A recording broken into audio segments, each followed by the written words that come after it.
తెలంగాణ జాగృతి అధ్యక్షురాలు కవిత ఎక్స్ వేదికగా కీలక వ్యాఖ్యలు చేశారు. 2029 ఎన్నికల్లో పోటీ చేయనున్నట్లు తెలిపారు. ఆస్క్ కవిత పేరుతో ఎక్స్ వేదికగా నెటిజన్లతో ఆమె ముచ్చటించారు. 2029 ఎన్నికల్లో పోటీ చేస్తారంటూ ఓ నెటిజన్ అడిగిన ప్రశ్నకు అవును చేస్తానంటూ కవిత సమాధానమిచ్చారు.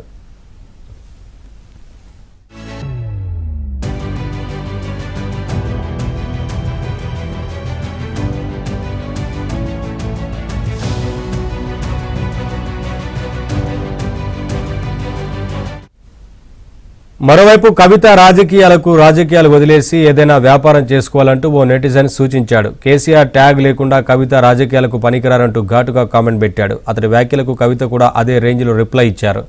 సోషల్ మీడియాను విషపూరితం చేయకుండా వదిలిపెట్టాలని అతడికి సూచించారు. అతడి మైండ్ సెట్ క్లీన్ చేసుకోవడంపై ఫోకస్ చేయాలని చురకలంటించారు.